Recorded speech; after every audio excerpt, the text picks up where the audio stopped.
Programmers.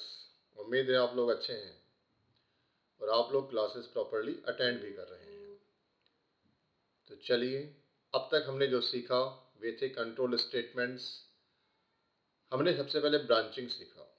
Branching के लिए हमने परफॉर्म किया था इफ़ के 4 forms, simple if else, nested if और एल्स इफ लैडर।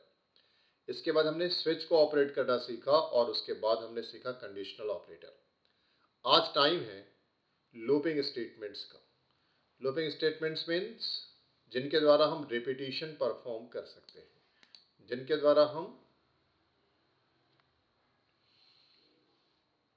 एक ही कोड को बार बार किसी कंडीशन के आधार पर एग्जीक्यूट कर सकते हैं।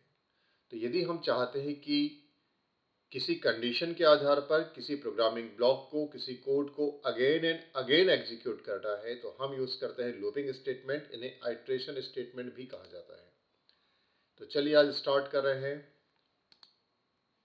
आइट्रेशन या लूपिंग स्टेटमेंट्स। लूपिंग परफॉर्म करने के लिए programming language C and C++ में 3 स्टेटमेंट्स हैं। पहला है व्हाइल स्टेटमेंट, सेकंड है do while statement and third है फॉर स्टेटमेंट। तो यदि आप रिपीटिशन परफॉर्म करना चाहते हैं, किसी कोड को बार बार रन करना चाहते हैं, तो आपके पास 3 स्टेटमेंट्स हैं, while, do while and for. हम वन बाय वन इनके प्रोग्राम्स की स्टडी करेंगे, लेकिन उसके पहले हम इनके कंट्रोल स्ट्रक्चर्स की स्टडी करेंगे। तो चलिए सबसे पहले बात करते हैं व्हाइल स्टेटमेंट की। आपके सामने स्क्रीन पर है द व्हाइल स्टेटमेंट। जब भी आपको लूपिंग परफॉर्म करनी होगी, 4 चीजें आपको लगने वाली है: इनिशियलाइजेशन, कंडीशन, एग्जीक्यूशन और इंक्रीमेंट या डिक्रीमेंट, जिससे अपन बोलते हैं अपडेशन। तो सबसे पहले जो व्हाइल स्टेटमेंट है उसके कंट्रोल वेरिएबल का इनिशियलाइजेशन होता है। इट मीन्स हम एक वेरिएबल यूज करेंगे जो लूप को ऑपरेट करेगा। ऐसा वेरिएबल जो लूप को ऑपरेट करे, लूप को कंट्रोल करे, उसे बोलते हैं कंट्रोल वेरिएबल।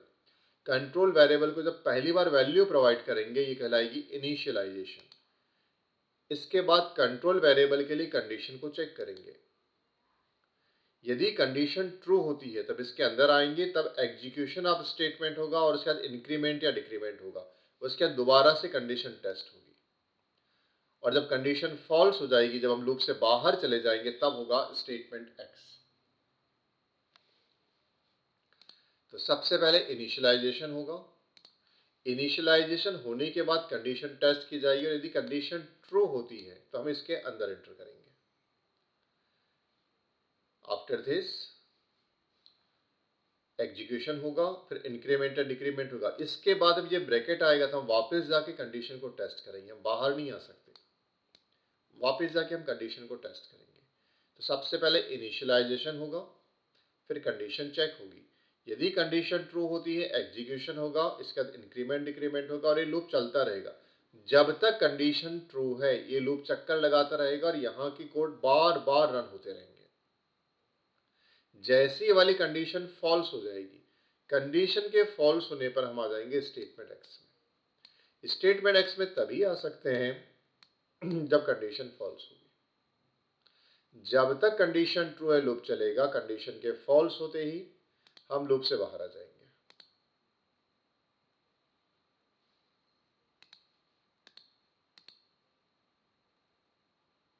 देखो यहां भी ऐसे चक्कर लगाता है, इसलिए इसका नाम है लूपिंग स्टेटमेंट। इसके वर्किंग को अपन एक फ्लो चार्ट से समझते हैं। आपके स्क्रीन पर एक फ्लो चार्ट आ रहा है। किसके लिए? व्हाइल स्टेटमेंट के लिए। व्हाइल स्टेटमेंट क्या है? एक लूपिंग स्टेटमेंट है। लूपिंग स्टेटमेंट क्या होते हैं? जिनके द्वारा हम किसी स्टेटमेंट को बार बार रन कर सकते हैं जब तक कंडीशन ट्रू है। कंडीशन के फॉल्स होते ही हम इससे बाहर आ जाते हैं। देखते हैं इसकी वर्किंग को। सबसे पहले क्या होगा? इनिशियलाइजेशन। इनिशियलाइजेशन के बाद क्या चेक करेंगे हम? तो इनिशियलाइजेशन के बाद हम चेक करेंगे कंडीशन। अब या तो कंडीशन ट्रू होगी या तो कंडीशन फॉल्स होगी। अगर कंडीशन ट्रू होती है तो लूप का एग्जीक्यूशन होगा, इसके बाद इंक्रीमेंट या डिक्रीमेंट होगा और उसके बाद हम चले जाएंगे वापस फिर से कंडीशन को चेक करने के लिए। जब तक कंडीशन ट्रू होगी तब चक्कर लगाता रहेगा। जब कंडीशन फॉल्स हो जाएगी, कंडीशन के ट्रू होने पे देखो चक्कर लगाता रहेगा, कंडीशन के फॉल्स होने पर हम बाहर आ जाएंगे और स्टेटमेंट एक्स का एग्जीक्यूशन होगा। आराम से फ्लो चार्ट समझिए। सबसे पहले इनिशियलाइजेशन, कंडीशन, कंडीशन के ट्रू होने पे एग्जीक्यूशन, इंक्रीमेंट एंड डिक्रीमेंट, फिर कंडीशन। जब तक कंडीशन ट्रू है चक्कर लगाता रहेगा, कंडीशन के फॉल्स होने पर बाहर आएगा।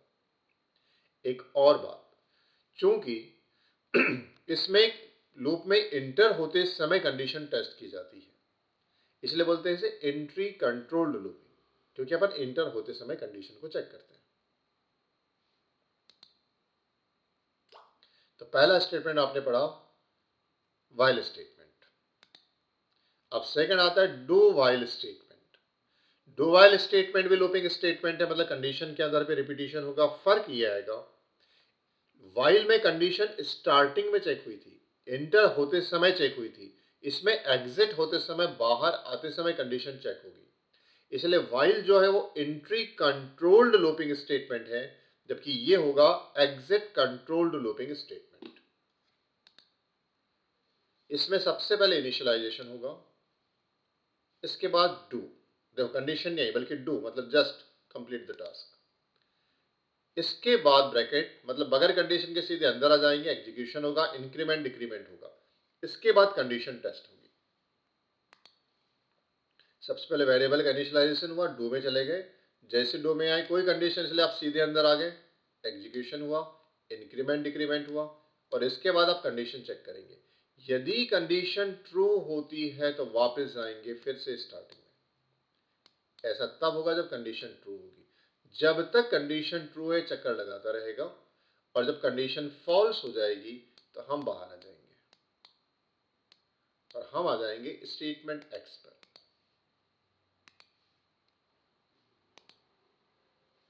कंडीशन के फॉल्स होने पे स्टेटमेंट एक्स में। तो जब तक कंडीशन ट्रू है चक्कर लगाता रहता है, इसलिए इसका नाम है लूपिंग स्टेटमेंट। ये एग्जिट कंट्रोल है, क्योंकि इसमें लूप से बाहर निकलते तब कंडीशन चेक करते हैं। व्हाइल में यह कंडीशन यहां चेक हुई थी, डू व्हाइल में कंडीशन यहां चेक हो रही है। इसके बाद थर्ड लूपिंग स्टेटमेंट की, अच्छा पहले इसका फ्लो चार्ट देख लेते हैं। किसके लिए देख रहे हैं? डू व्हाइल के लिए। तो डू व्हाइल का स्टेटमेंट में सबसे पहले इनिशियलाइजेशन होगा। इनिशियलाइजेशन होने के बाद देखो कोई कंडीशन नहीं, सीधे एग्जीक्यूशन, इंक्रीमेंट डिक्रीमेंट, फिर कंडीशन चेक होगी। जब तक कंडीशन ट्रू है ये चक्कर लगाता रहेगा, ये रिपीटिशन परफॉर्म करता रहेगा, ये आइट्रेशन करता रहेगा, और जब कंडीशन फॉल्स होगी हम बाहर आ जाएंगे। सिंपल। इसके बाद थर्ड लूपिंग स्टेटमेंट की बात करते हैं। तीसरा लूपिंग स्टेटमेंट है for looping statement. For looping statement की खासियत यह है कि इसमें सारी चीजें एक साथ टेस्ट होती है। देखिए सबसे पहले होगा इनिशियलाइजेशन, यहां आएंगे, इनिशियलाइजेशन के बाद आप कंडीशन को चेक करेंगे। प्रोग्राम में सबसे ज्यादा फॉर यूज होता है, व्हाइल डू व्हाइल यूज होते हैं, लेकिन सबकी पसंद होता है फॉर, क्योंकि एक साथ सारे काम हो रहे हैं। तो इसलिए अच्छे से समझिए, सबसे पहले इनिशियलाइजेशन फिर कंडीशन। अगर कंडीशन ट्रू है तो आप सीधे नीचे आ जाएंगे, आप इधर अभी नहीं आ रहे। इनिशियलाइजेशन और कंडीशन के बीच में सेमीकोलन है, कंडीशन और इंक्रीमेंट डिक्रीमेंट के बीच सेमीकोलन है। सबसे पहले इनिशियलाइजेशन होगा, इसके बाद कंडीशन चेक होगी, कंडीशन के ट्रू होने पर एग्जीक्यूशन होगा। ये ब्रैकेट क्लोज हो रहा है, यहां से हम जाएंगे और यहां पर होगा इंक्रीमेंट या डिक्रीमेंट। इंक्रीमेंट या डिक्रीमेंट होगा और दोबारा से कंडीशन चेक होगी।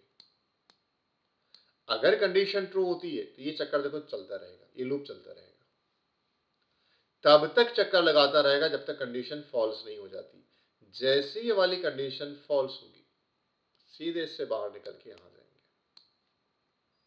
ऐसे इससे बाहर तब निकलेंगे जब कंडीशन फॉल्स होगी।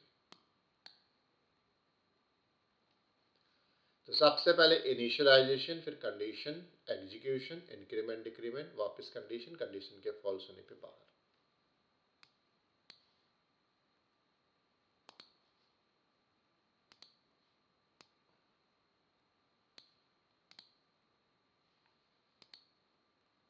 तो ये था फॉर स्टेटमेंट। ये ऐसे चक्कर लगाता है।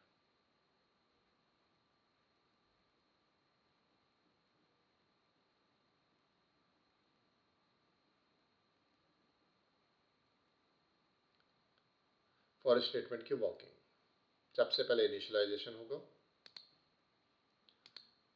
फिर कंडीशन टेस्ट की जाएगी। कंडीशन या तो ट्रू होगी या तो कंडीशन फॉल्स होगी। अगर कंडीशन ट्रू होती है तो स्टेटमेंट्स का एग्जीक्यूशन होगा, इसके बाद इंक्रीमेंट डिक्रीमेंट होगा और उसके बाद वापस जाएगा और ये चक्कर लगाता रहेगा, आइट्रेशन होता रहेगा तब तक जब तक कंडीशन फॉल्स नहीं हो जाती। जैसी कंडीशन फॉल्स होगी स्टेटमेंट एक्स में आ जाएंगे, लूप से बाहर आ जाएंगे। तो तीन प्रकार के आपने लूपिंग स्टेटमेंट्स देखे, while, do while and for. While, do while and for. While में क्या था? वाइल में इनिशियलाइजेशन था, condition, initialization, while condition, execution, increment decrement, statement x.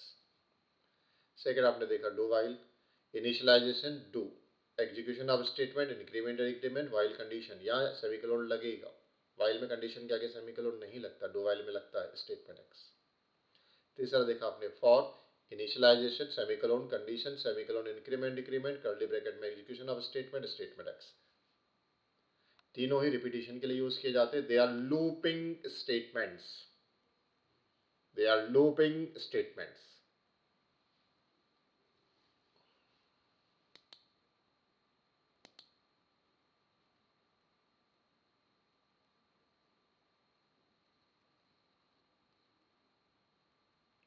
अब आता है फॉर, जो सबसे पॉपुलर है, उसकी नेस्टिंग। नेस्टिंग का मतलब है एक फॉर के अंदर दूसरा फॉर। जब भी नेस्टिंग आएगी मतलब एक के अंदर दूसरा, तो एक फॉर के अंदर दूसरा फॉर। इसका फॉर्मेट आपके सामने है, देखो। सबसे पहले एक फॉर स्टेटमेंट येलो से लिखा हुआ है। इस येलो वाले फॉर के अंदर एक और स्टेटमेंट है जो ग्रीन से लिखा हुआ है। तो ग्रीन वाला कहलाएगा नेस्टेड फॉर या इनर फॉर, और बाहर वाला कहलाएगा आउटर फॉर। इसकी वॉकिंग को डिटेल में समझना, बहुत अच्छे से समझना।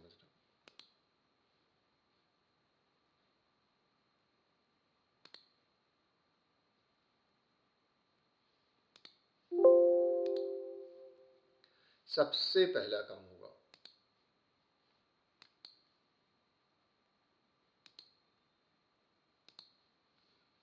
सबसे पहले इनिशियलाइजेशन होगा। किसका? आउटर फॉर का। बहुत कॉन्सेंट्रेट करना, यही कंफ्यूज करता है। दो फॉर है, एक फॉर के अंदर दूसरा फॉर। येलो कलर से जो दिख रहा है आउटर फॉर, और ग्रीन कलर से जो दिख रहा है इनर फॉर। सबसे पहले आउटर फॉर का इनिशियलाइजेशन होगा, फिर आउटर फॉर की कंडीशन चेक होगी। अब कंडीशन या तो ट्रू होगी या तो फॉल्स। यदि कंडीशन ट्रू होती है तो हम इनर फॉर का इनिशियलाइजेशन करेंगे। अब इनर फॉर की कंडीशन चेक होगी। इसके बाद यदि ये वाली कंडीशन ट्रू होती है तो इनर फॉर का एग्जीक्यूशन होगा। अर्थात इनर फॉर का एग्जीक्यूशन तभी होगा जब दोनों कंडीशन ट्रू होगी। ये वाली कंडीशन ट्रू हुई, फिर ये वाली कंडीशन ट्रू हुई, तब यहाँ है। इसके बाद यहां से हम जाएंगे इनर फॉर के अपडेशन पे, क्योंकि ये ब्रैकेट किसका है? इनर फॉर का ब्रैकेट है, इसलिए इनर फॉर में इंक्रीमेंट या डिक्रीमेंट होगा। इसके बाद इसी कंडीशन को वापस टेस्ट करेगा। जब तक इनर फॉर फॉल्स नहीं हो जाता ये चक्कर लगाता रहेगा। अभी अंदर वाला चल रहा है, बाहर वाला भी एक ही बार चला है, अंदर वाला कई बार चल सकता है। जब इसकी कंडीशन फॉल्स हो जाएगी, जब इनर फॉर की कंडीशन फॉल्स हो जाएगी तो बाहर आएगा। जब ये बाहर आएगा, ये ब्रैकेट किसका है? आउटर फॉर का। तभी चूंकि आउटरी कंडीशन फॉल्स नहीं हुई है तो यहां से आप जाएंगे आउटर फॉर के इंक्रीमेंट या डिक्रीमेंट पर, और इसके बाद आउटर फॉर की कंडीशन चेक होगी। अगर कंडीशन ट्रू होती है, इनर फॉर का इनिशियलाइजेशन होगा, इसकी कंडीशन चेक होगी, और इसके लिए फिर कई बार चक्कर लगाएगा। एक मतलब आउटर के एक राउंड के लिए इनर के कई राउंड हो सकते हैं। इस प्रकार से चलता रहेगा। जब आउटर की कंडीशन फॉल्स होगी तब आउटर के ब्रैकेट से बाहर आएगा स्टेटमेंट एक्स पर। मतलब ये लोग तब फिनिश होता है जब आउटर की कंडीशन फॉल्स होती है। इनर की कंडीशन के फॉल्स होने से ये टर्मिनेट नहीं होता है, बल्कि आउटर की कंडीशन के फॉल्स होने से टर्मिनेट होता है। सेकंड बात है कि अपन इनर से बाहर चले जाते हैं, दोबारा इनर में आते हैं, मतलब इनर बार बार इनिशियलाइज होता है। आउटर में केवल एक ही बार इनिशियलाइजेशन होता है, पर इनर कई बार इनिशियलाइज होता है।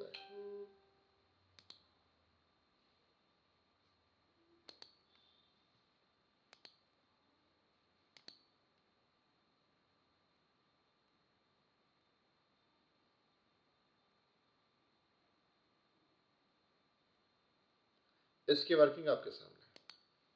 सबसे पहले आउटर का इनिशियलाइजेशन होगा, फिर आउटर की कंडीशन चेक होगी। यदि आउटर की कंडीशन ट्रू है तो इनर का इनिशियलाइजेशन होगा, फिर इनर की कंडीशन टेस्ट होगी, इनर का एग्जीक्यूशन होगा, उसमें इंक्रीमेंट या डिक्रीमेंट होगा। फिर अभी आप इनर में हो तो इनर चक्कर लगाता रहेगा, यहाँ पे इनर चक्कर लगाता रहेगा।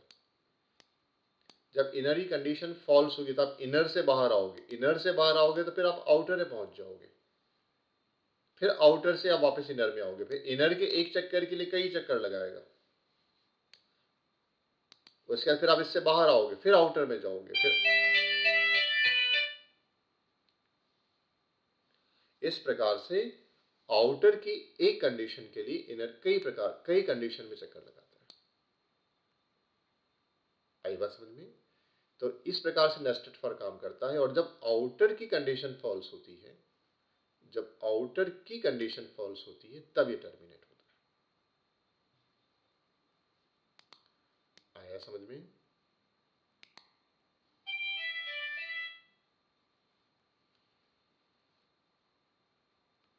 तो ये था नेस्टेड फॉर। इस प्रकार से हमने लूपिंग के लिए कितने स्टेटमेंट्स देखे? While, do while and for, और फॉर में नेस्टेड फॉर। ये सभी जनरल फॉर्म्स याद करिए और इसके बाद हम इनके प्रोग्राम्स पे चलेंगे। राइट? तो अब टाइम आ गया है कि हम while, do while and for के प्रोग्राम को अच्छे से समझेंगे। ये फॉर्मेट्स को अच्छे से याद करिएगा।